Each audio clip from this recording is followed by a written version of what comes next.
Hola y bienvenidos a la entrevista de France 24. Mi invitado de hoy es uno de los hombres más famosos de nuestros tiempos por filtrar información, un hombre que reveló la existencia de los programas de vigilancia masiva de Estados Unidos que espiaban a ciudadanos de todo el mundo, Edward Snowden, exagente de la CIA y contratista de la Agencia de Seguridad Nacional, la NSA. Edward Snowden, gracias por estar con nosotros. Gracias por invitarme. Es un placer.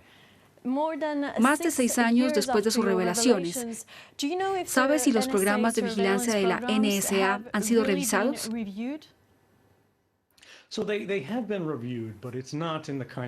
Han sido revisados, pero no de la manera en que a usted o a mí nos gustaría que lo fueran. No creo que los programas hayan sido examinados con la mirada puesta en reformas significativas a un nivel profundo y sistemático.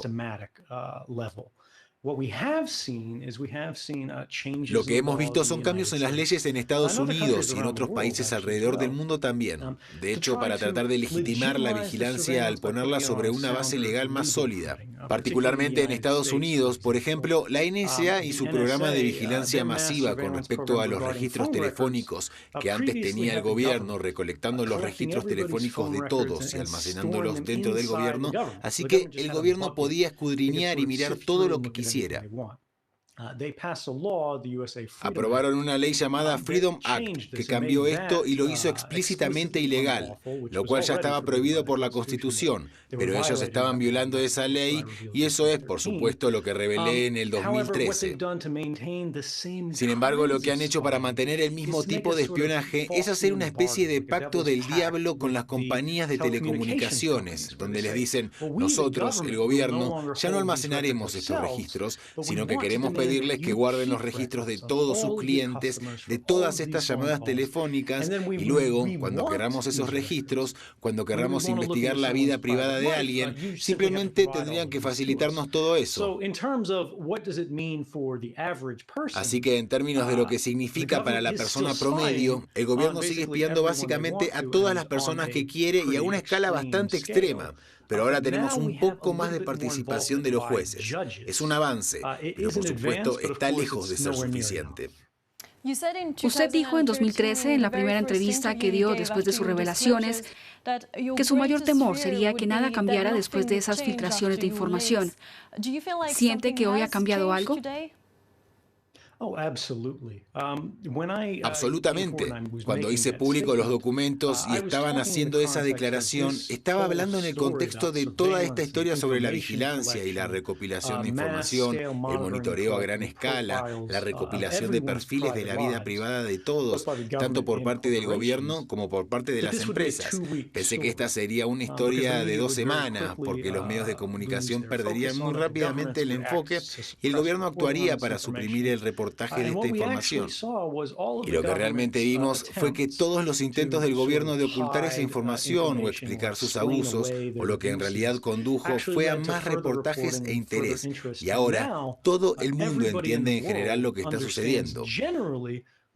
Ahora, el problema es que tener una comprensión general de algo que es tan técnico y complejo no es suficiente para protegerse a uno mismo.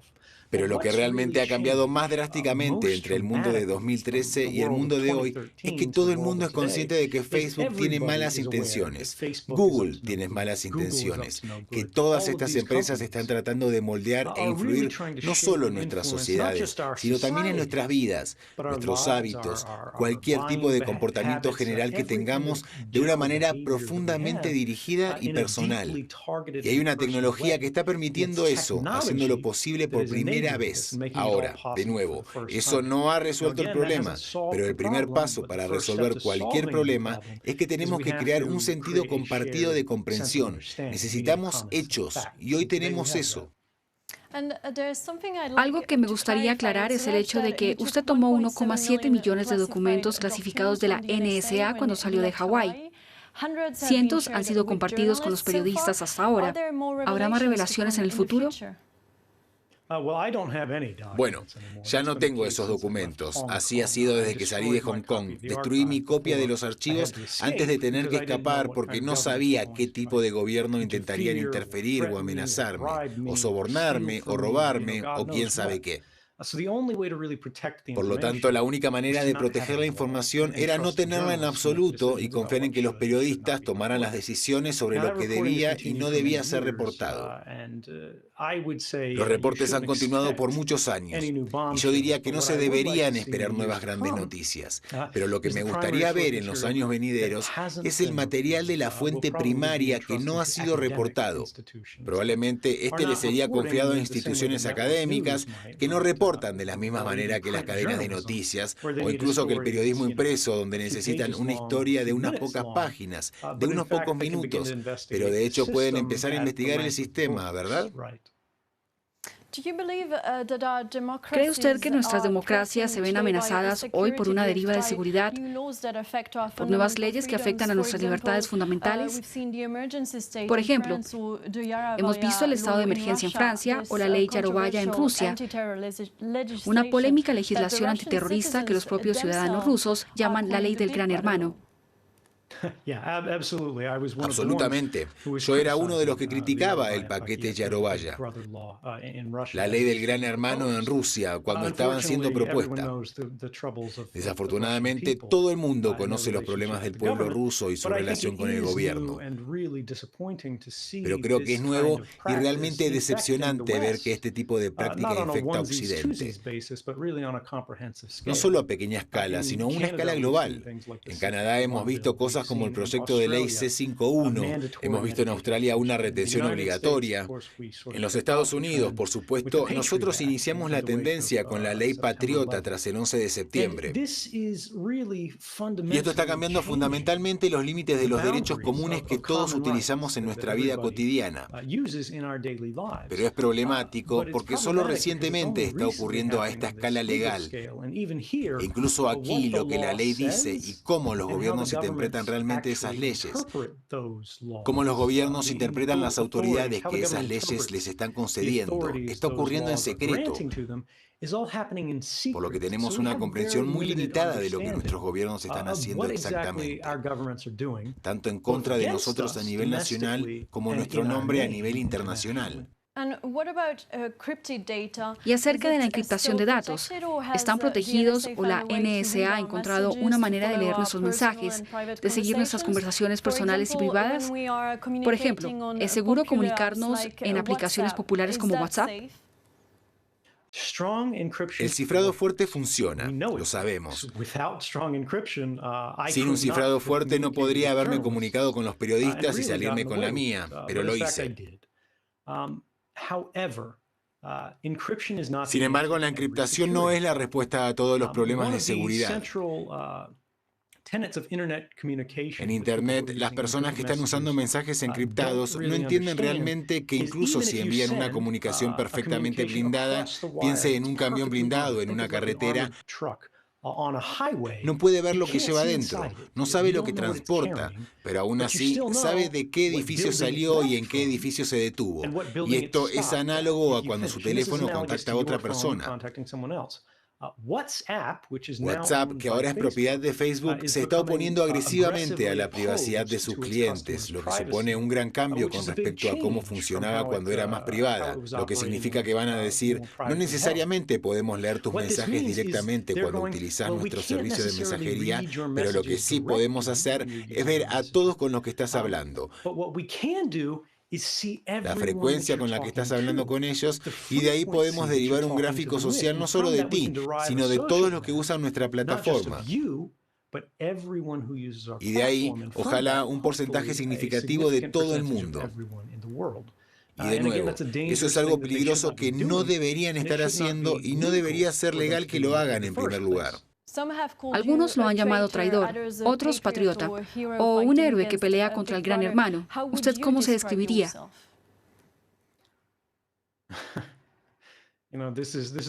Esto me lo preguntan mucho. La gente quiere etiquetarme. Me quieren volver un héroe o un villano. Pero cuando pienso en mí mismo, realmente soy igual a usted. Y creo que esa es realmente la importancia política fundamental, si es que la hay, de mi historia personal. Es que no todos somos buenos, no todos somos malos, somos diferentes tipos de personas. Cuando se empieza a pensar en el mundo de esa manera, oh, hay héroes y oh, hay gente terrible, uno se distancia de ellos, se dice a sí mismo, no puedo ser un héroe, no puedo ser un villano, solo soy una persona normal. La realidad es que no existen estas clases diferentes. Todos somos iguales. Lo que es diferente son las decisiones que tomamos. Y esto para mí es algo fundamentalmente poderoso, porque significa que nunca estás a más de una decisión de hacer algo que puede cambiar el mundo. Y creo que eso es cierto para todos nosotros. Ahora está viviendo en exilio en Rusia. ¿Qué es lo más difícil? ¿Qué es lo que más extraña?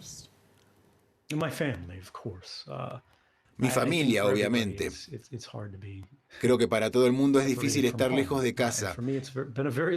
Y para mí ha pasado mucho tiempo. 6 años ya. ¿Y no los ha visto en los últimos 6 años? Sí, los he visto. Me han visitado en Rusia, pero por supuesto que yo no puedo visitarlos. No puedo ir a casa y eso es desafortunado, pero...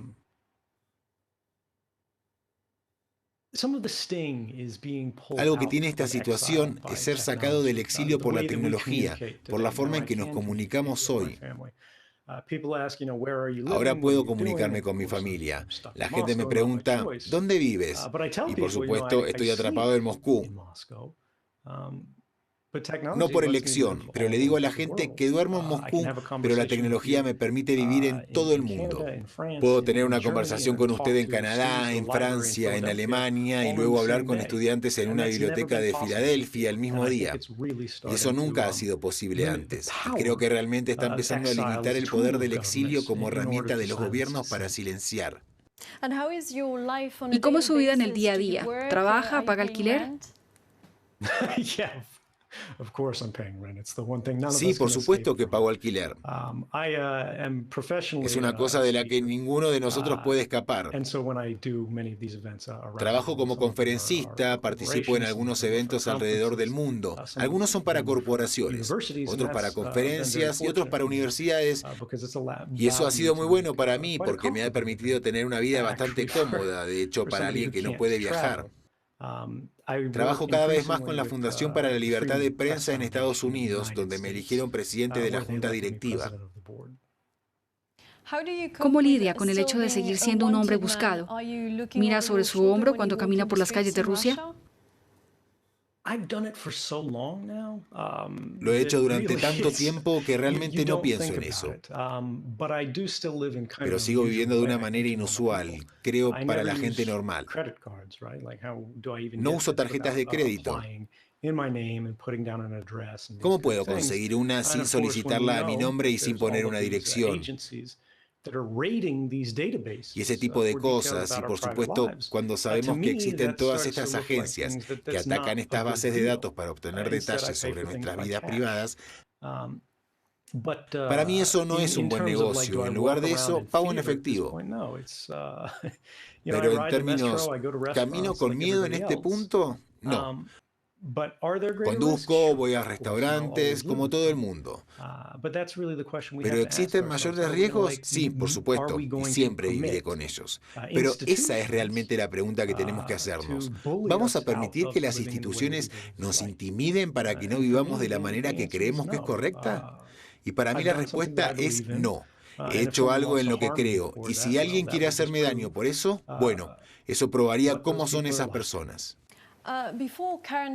Antes de que el actual presidente de Estados Unidos, Donald Trump, prestara juramento en junio de 2017, el ex subdirector de la CIA, Michael Morell, escribió que entregarlo a usted sería el regalo perfecto de inauguración que Putin podía hacerle a Trump. Ya que la relación entre Trump y Putin no está clara, ¿tiene miedo de que en algún momento el presidente ruso decida entregarlo a Estados Unidos? No hay nada que pueda hacer al respecto si eso sucediera. Puedo decir que cuando se mira históricamente, simplemente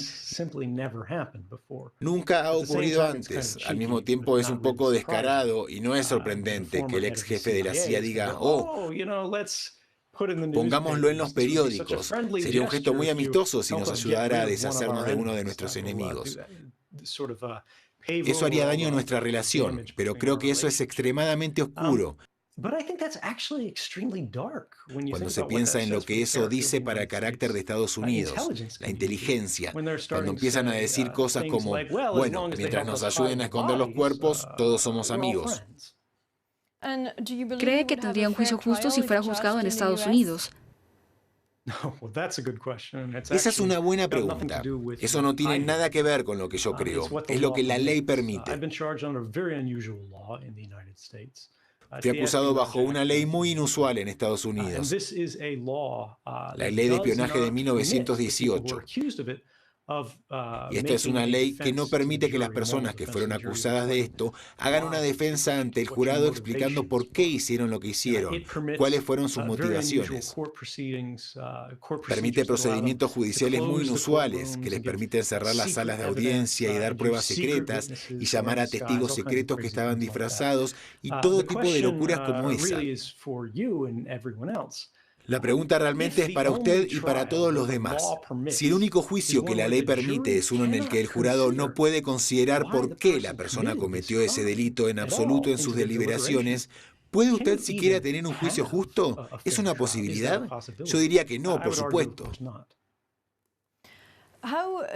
¿Cómo ve su futuro? ¿Cree que algún día volverá a su hogar? De hecho, sí.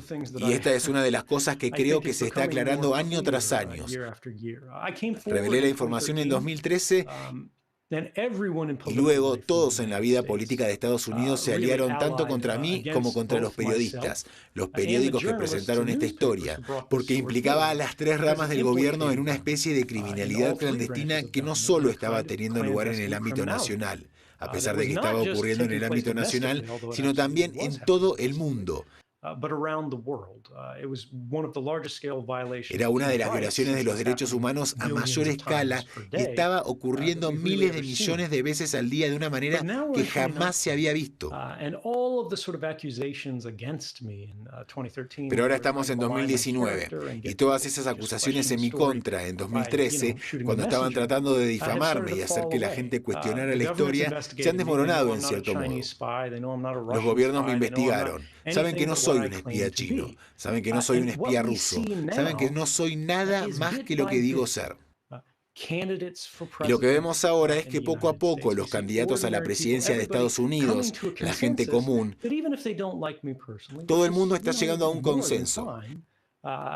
Incluso si no les agrado personalmente, lo que está más que bien. O incluso si piensan que fue arriesgado en cierto modo, ya que todas las publicaciones y los reportajes son, a fin de cuentas, es mejor que sepamos lo que nuestro gobierno estaba haciendo en secreto. Esto no ha puesto en peligro vidas, sino que ha salvado vidas. Edward Snowden, gracias por hablar con nosotros aquí en France 24 y gracias a todos ustedes por vernos. Quédense con nosotros para más noticias en France 24.